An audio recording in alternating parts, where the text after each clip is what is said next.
Hello dear, SSC JE अभी आज से अगर देखा जाए तो आपके पास 3 मंथ है, ठीक ना।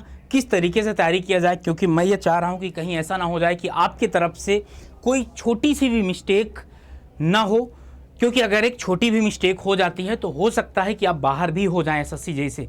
तो बहुत केयरफुल तरीके से पढ़ना है, एक एक पॉइंट को बहुत अच्छे तरीके से ध्यान देना है, क्योंकि यहाँ पर बहुत ऐसे बच्चे हैं जो अभी स्टार्ट किए होंगे, न्यू लर्नर हैं, उनको ये नहीं पता होता। सिंपल सी बात है, अगर आप रेस के मैदान पर आ गए हैं तो आपको सारे पॉइंट्स आपको पता होना चाहिए, कौन कौन से हर्डल्स हैं, या कहीं ऐसा ना हो जाए कि स्टार्टिंग में हम वो गलती कर रहे हों और लास्ट तक जाते जाते ऐसा हो जाए कि अरे यार भाई ये तो बहुत बड़ा वंडर हो गया, ये गलती हो गई, अगर वो गलती ना होती तो आज मैं क्वालिफाई कर जाता। तो ये आप सब बच्चों के लिए वीडियो बहुत खास होने वाली है। जितने भी बच्चे इस बार सपना देख रहे हैं एसएससी जेई 2025 में सिलेक्शन का, तो कैसे स्टार्ट करना है अपनी प्रिपरेशन, बड़े ध्यान से सुनिएगा। 3 महीने की फुल स्ट्रेटजी आपको बताने वाला हूँ। यहाँ पर अगर बात किया जाए एसएससी जेई 2024 में, ये सब टॉपर्स हैं, अब बारी है आपकी। और देखो, सबसे पहले सिलेक्शन आपका होगा कैसे, ये भी बात कर लिया जाए। सिलेक्शन आपका होगा, जो सिलेक्शन आपका होगा ना, वो होगा आपका रिवीजन से, प्रैक्टिस से। तब आपका क्या होगा, सिलेक्शन। जितना आप रिवीजन करेंगे, जितना आप प्रैक्टिस करेंगे, उसी के बेसिस पर होगा। और ये रिवीजन और बेसिक, इसका जो बेसिक है वो है आपका कॉन्सेप्ट। अगर आप ये चाह रहे हो कि इसके बगैर, कॉन्सेप्ट के बगैर आप रिवीजन प्रैक्टिस करके सिलेक्शन नहीं हो सकता, अगर कॉन्सेप्ट ही नहीं रहेगा तो ये वाला फार्मूला ठीक नहीं बैठता है। कुछ बच्चों में ठीक बैठता है, सारे बच्चों पे ठीक नहीं बैठता। देखो क्या स्ट्रेटजी आपको रखनी, पहले महीने, दूसरे महीने, बड़े ध्यान से सुनिएगा, बहुत इंपॉर्टेंट है आप लोगों के लिए। अगर मैं बात करता हूँ पहला मंथ में, अभी जैसे अभी से भी आप स्टार्ट कर रहे होंगे, तो अपना क्या बिल्ड करना है और रिवाइज बेसिक, आपको बेसिक जो है वो रिवाइज करना है और बिल्टअप करना। बिल्ड करना मतलब ये कॉन्सेप्ट को क्लियर करना है। क्या करना है, कॉन्सेप्ट को क्या करना है, क्लियर करना है। जैसे यहाँ पर बात किया जाए, क्या ऑब्जेक्टिव आपका जो है ना, ऑब्जेक्टिव क्या होना चाहिए, स्ट्रेंथन वीक, ओके, एरिया और start revision focus. Start revision कर देना है आपको, जो आपके वीक एरिया है, उसको किस में कन्वर्ट करना है, स्ट्रेंथ में कन्वर्ट करना है। फर्स्ट ऑफ ऑल आपको ये पता होना चाहिए, अब सब बच्चों को पता होता है क्या कि सर मेरे ये 4 सब्जेक्ट बहुत स्ट्रांग हैं, लेकिन ये 3 सब्जेक्ट में मैं लैग कर रहा हूँ, वो आपको मजबूत करना होगा सर।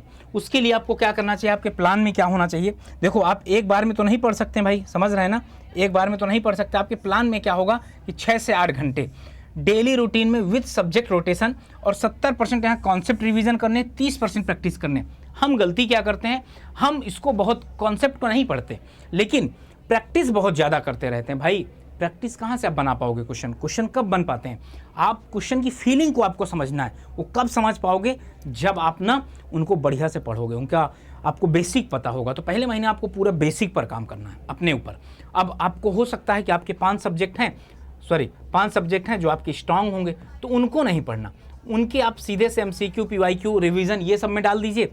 बचे हुए 7 सब्जेक्ट को आप क्या कर दीजिए, इनको भी स्ट्रांग बनाने की कोशिश करिए। अब होता क्या, कोई चीज़, अगर कोई गाना हमको अच्छा लगने लगता है, हम वही क्यों गुनगुनाते रहते हैं दिन भर। अब आपको जो 5 सब्जेक्ट अच्छे लग रहे होंगे, आप यही पढ़ने का आपका मन करता होगा। तो ये सब्जेक्ट पर आपको फोकस करना, सिंपल सी बात, अपने वीकनेस पे काम करना, कोई गलत बात नहीं है। यहाँ से 6 से 8 घंटे आपको पढ़ना ही पड़ेगा। हो सकता है कोई बच्चा 4 घंटे पढ़ के क्वालिफाई कर लेगा, कोई बच्चा हो सकता है 12 घंटे भी दे। लेकिन अभी मेरा मानना है, मैं ऑन एन एवरेज बता रहा हूँ आपको, जितना भी टाइम बच रहा है सब पढ़ने में लगा दीजिए। आगे चलते हैं सर। पहले महीने की स्ट्रेटजी हो गई। दूसरे महीने में क्या है, दूसरे महीने में, क्योंकि आपने पहले महीना बेसिक पे काम कर लिया, दूसरे महीने में आपको क्या करना, प्रैक्टिस करना है और revision, timed revision. Timed revision का मतलब ये है टाइम से रिवीजन, क्योंकि आपको पता है कि कोई भी चीज़ अगर 21 दिन तक ना रिवाइज किया जाए, ना पढ़ा जाए, तो दिमाग से निकल जाती है वो चीज़। ऐसा लगती है जब दोबारा मिलती है तो ऐसा लगता है यार इसको हम तो जानते ही नहीं है क्या है। बहुत बच्चों के ऐसी क्वेरी आती है, सर पढ़ रहे थे भूल गया। भाई भूलेगा तो भाई यार, इसमें कोई बहुत बड़ी बात थोड़ा नहीं है, भूलेगा है ही। इसका ऑब्जेक्टिव क्या है कि यहाँ पर आपको क्या करना, अपनी एक्यूरेसी पर ध्यान देना है और स्पीड पर। एक्यूरेसी और स्पीड कब आती है, एक्यूरेसी और स्पीड आपकी आती है जब आपके कॉन्सेप्ट क्लियर होते हैं। आप क्वेश्चन पढ़े और क्वेश्चन की लैंग्वेज को समझ गए। आपने क्या किया, क्वेश्चन पढ़े और क्वेश्चन की लैंग्वेज को समझ गए, ये एक बहुत बड़ा मैटर होता है। यहाँ पर क्या है, अब थोड़ा सा जो 6 से 8 घंटे था ना, उसको और बढ़ाना है। क्यों, क्योंकि अभी आप पीक पर पहुंच रहे हैं। अब यहाँ पर क्या है, आपको टोटल 8 से 10 घंटे डेली स्टडी करनी है, 8 से 10 घंटे। अब यहाँ पर मैं बता दूँ, कोई भी दिन ऐसा ना हो कि हमने 3 दिन पढ़ा, 2 दिन ब्रेक ले लिया, मूवी देखने चले गए, सही आ रहा, वो अभी नहीं देखना आपको, कुछ है ही नहीं, क्या देखोगे। इसके बाद क्या है, यहाँ पर क्या है 50% मॉक प्रैक्टिस में लगाना है। जो सब्जेक्ट हो चुके हैं उनके रिवीजन आपको 30% पे देना है।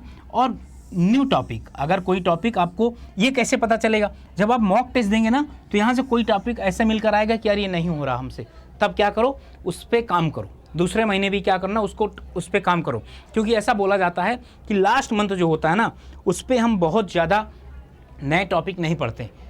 ये हम मना करते हैं कि नए टॉपिक मत पढ़ो, जो पढ़े हो उसी को बढ़िया से स्ट्रेंथन में चेंज कर लो अपने। ओके सर, ये दूसरे महीने की स्ट्रेटजी हो गई। तीसरे महीने की स्ट्रेटजी ये है आपकी, तीसरे महीने की आपकी स्ट्रेटजी ये है, तीसरे महीने की स्ट्रेटजी ये है कि एग्ज़ाम हॉल। एग्ज़ाम हॉल का क्या मतलब है, एग्ज़ाम मोड ऑन, मतलब ये होता है ना लास्ट समय जब आप किसी धावक को देखते हैं, जब वो जैसे 1600 मीटर वाली दौड़ है ना, पहले थोड़ा धीरे दौड़ता है, फिर स्पीड लाता है बीच में, और लास्ट के 400 मीटर में वो एकदम फुल जोर लगा देता है। वैसे ही लास्ट मंथ में क्या करना है आपको, एग्जाम मोड ऑन का मतलब ये है कि एकदम 24 घंटे आपके दिमाग में चीज़ें चलनी चाहिए, 24 घंटे। यहाँ पर आपको क्या करना, पॉलिश करने का मतलब ये होता है कि जो सब्जेक्ट है ना उसको और क्रीमी कर देना है, पुश करना, परफॉर्म करना, मतलब टेस्ट देना, परफॉर्म करना। 10 से 12 घंटे टोटल फोकस। भाई यहाँ पर तो आपके पास टाइम ही नहीं होना चाहिए, केवल एक ही टाइम होना चाहिए, वो भी किसका, पढ़ने का।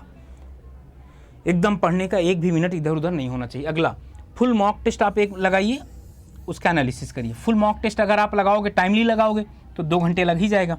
मान रहे हो ये बात, 2 घंटे आपको लग ही जाएगा फुल मॉक टेस्ट में। 2 घंटे आप मॉक दीजिए और कम से कम 2 घंटे एनालिसिस, तो भाई 4 घंटे तो यही हो जाएगा। यहाँ पर आपको 10 से 12 घंटे, क्योंकि लास्ट टाइम होगा और यहाँ पर फुल स्पीड आपको चाहिए, ठीक ना। और यहाँ पर क्या करना, रिवीजन करना, क्विक रिवीजन। क्यों, क्योंकि इसके पहले दोनों महीना में आप कम से कम 4-4 बार सब्जेक्ट को रिवाइज कर चुके होंगे। मैं फिर से बता दूँ, एक बहुत बड़ी फैक्ट बात बताऊँ आपको, भाई मेहनत करनी पड़ेगी, और जो मेहनत करनी पड़ेगी ना, कम से कम आपको 10 से 12 बार सब्जेक्ट को रिवाइज करना है, 10 से 12 बार। कुछ बच्चे होते हैं सोचते हैं कि सर एक बार रिवीजन कर लिए, एक बार पढ़ लिए, एक बार रिवीजन कर लिए, कुछ नहीं होगा सर। इतना माइंड शार्प होता ना तो आईआईटी और ईएससी में होते। और यहाँ पर रिवीजन अपना सुबह शाम कर सकते हो, हर पेपर को एनालिसिस करो और इसमें से जो कंटेंट निकल कर आता है उससे क्या बनाओ आप, शॉर्ट नोट्स बनाओ, उससे क्या बनाओ आप, शॉर्ट नोट्स बनाओ। ओके, ठीक बात है सर। और आगे चलते हैं, आगे आपका पूरा स्ट्रेटजी हो गया 3 महीने का। और फिर अगर कहीं पर कोई डाउट होता तो आप ज़रूर कमेंट सेक्शन में बताइएगा। यहाँ पर देखो, अभी भी बता दूँ, अगर आप अपने से कर रहे हो अच्छी बात है, लेकिन अभी आपके पास इतना समय नहीं है कि सारी गलतियों को खुद अपने ऊपर लेकर सीखें। यहाँ पर जो भी पढ़ाया जाता है, इससे एक फ़ायदा ये हो जाता है कि हम आपको भाई क्रीम निकाल कर दे देते हैं। अब दूध से क्रीम निकाल कर दे देना, ये मेहनत तो बाकी दूसरे कर रहे हैं, आप उस क्रीम का यूटिलाइजेशन करो, नहीं तो आप उस दूध से क्रीम निकालने में ही आपका समय चला जाएगा, क्योंकि समय कम है। और ये बैच आपका 28 जुलाई से आ रहा है, सिविल हो, मैकेनिकल हो, इलेक्ट्रिकल हो, तीनों बैच आपका CBT 1 CBT 2 रहेगा। 28 जुलाई से बैच आपका आ रहा है।